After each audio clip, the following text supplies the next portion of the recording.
Hello everyone. So as you know, with our new protocol version, we're going to be able to administer Cardizem to patients with stable atrial fib with a rapid ventricular rate or rapid ventricular response. Um, I do want to stress that for patients with atrial fib with RVR, a lot of times the rapid rate is compensatory. So we want to make sure that we're also treating the underlying cause.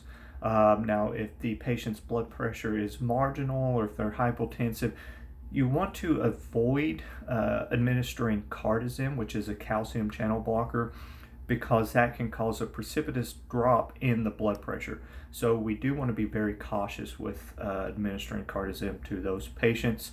And it's also contraindicated in patients with atrial fib with WPW.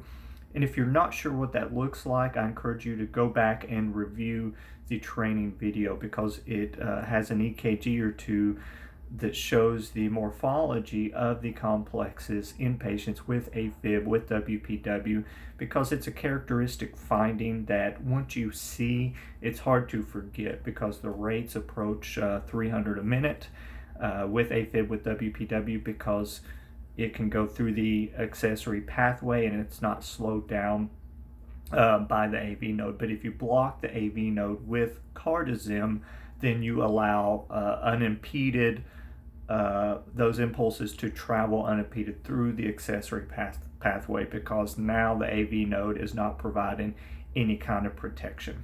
All right, so because we purchased the powder form of Cardizem, right? We purchased that so that we don't have to refrigerate it. But it's a little difficult to administer in the powder form, and we had to come up with a workaround to administer Cardizem.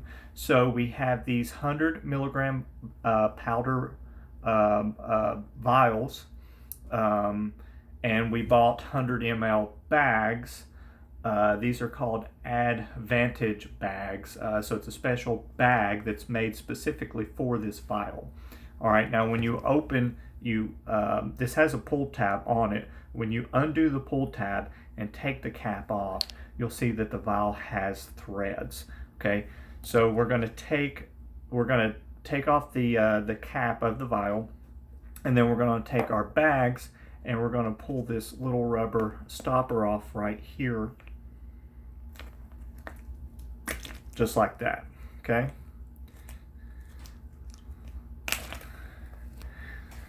and then we're going to take our 100 ml bag and we're going to screw the vial on, and we're going to make sure that it's just screwed until you can kind of feel it pop. You should feel like like it gives, like the needle is actually puncturing the vial. Now, that's not all you have to do. If you look on the bag, it says to pull the inner plug stopper and mix drug before use. So there's actually a little stopper in here that you pop off. And once you pop that off, then that actually allows the fluid to go into the vial.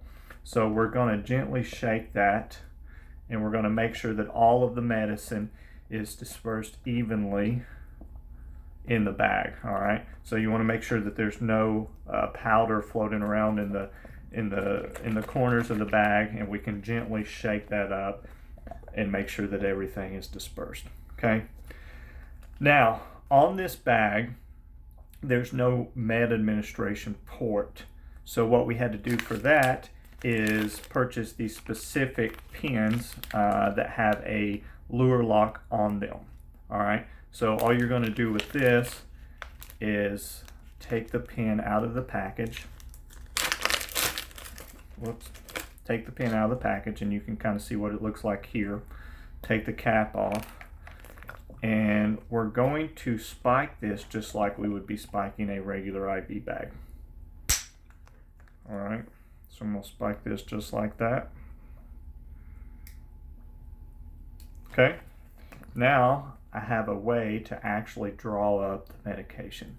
Now remember, the dose is 0.25 milligrams per kilogram to start with, and then you can repeat it at 0.35 milligrams per kilogram. And you want to give it very slowly, IV push.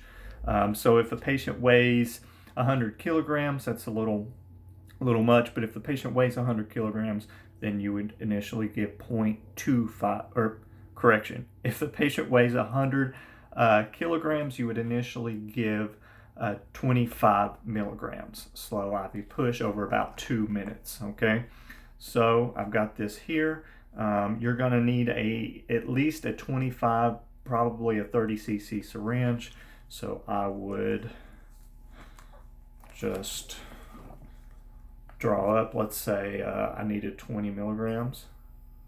I would just draw up 20 mLs because the concentration now is 1 milligram per ml. Remember, because we purchased the powder is 100 milligrams, and then the volume of our bags is 100 ml. So that makes it 1 milligram per ml.